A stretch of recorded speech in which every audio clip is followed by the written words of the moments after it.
साथियों नमस्कार। One rank one pension 3 की रिवाइज्ड पेंशन टेबल जारी होने के बाद अब लाखों पेंशनरों को सिर्फ इसी बात का इंतजार है कि कब उनके खाते में OROP 3 का जो पेंशन रिवीजन का पैसा है वो आएगा, जो उनका एरियर बनेगा वो कब आएगा।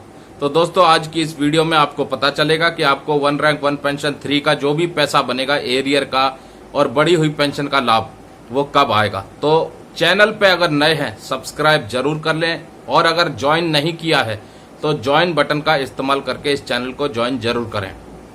दोस्तों शुरुआत करते हैं सबसे पहले वन रैंक वन पेंशन 3 की जो रिवाइज्ड पेंशन टेबल जारी की गई है उसके बाद कई पूर्व सैनिक नाखुश हैं क्योंकि पेंशन में बढ़ोतरी उतनी देखने को नहीं मिली जितनी की उम्मीद की जा रही थी। लंबे समय से OROP 3 का इंतजार हो रहा था कि लोकसभा के चुनाव भी खत्म हो गए, अब जुलाई का महीना खत्म हो गया, अगस्त का महीना खत्म हो गया, सितंबर का महीना आ गया।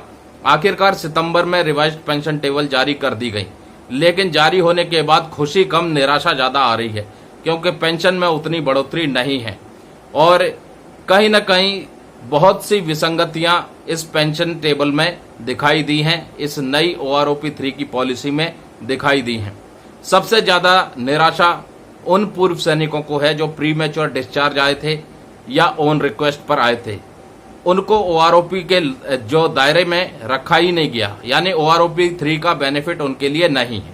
बहरहाल जो भी लागू हुआ है, जितनी भी पेंशन बढ़ी है, अब इंतजार है कि उनके खाते में वो बढ़ी हुई पेंशन का रुपया आ जाए। तो कब आएगा दोस्तों? जैसा कि आप सबको पता है, जब भी पेंशन क्रेडिट होती है उससे पहले एडवांस मैसेज आने लग जाते हैं और इस बार भी जब पेंशन रिवाइज होगी तो भाई कोरिजेंडम PPO भी जनरेट होगा।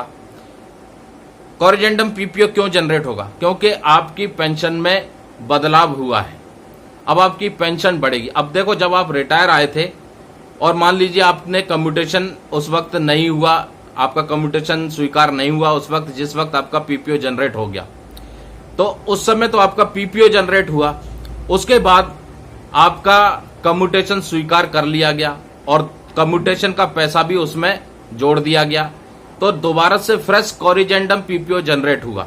उसी तरह से अगर पेंशन में कुछ बदलाव होता है तो कोरिजेंडम PPO जनरेट होता है और उसके लिए अब ये स्पर्श का जो सिस्टम चल गया है, पहले पेंशन क्रेडिट होती है उससे पहले एडवांस मैसेज आने लग जाता है, ईमेल आने लग जाता है कि इतनी पेंशन आपकी क्रेडिट होने वाली है, आपके बैंक अकाउंट में इतना रुपया आपकी पेंशन का वो क्रेडिट होने वाला है, इस तारीख को क्रेडिट होने वाला है।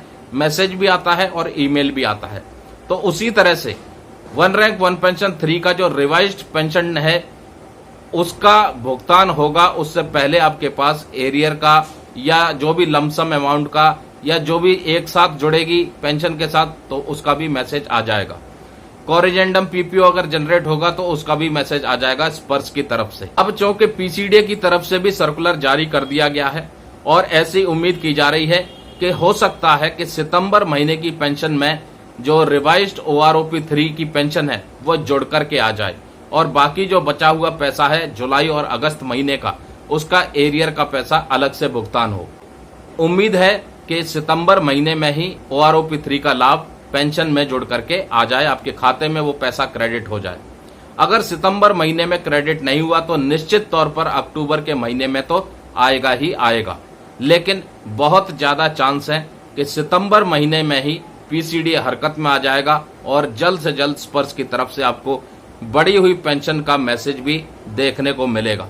तो दोस्तों ये थी जानकारी वन रैंक वन पेंशन 3 की भुगतान को लेकर के, कितनी जल्दी और कब तक भुगतान हो सकता है।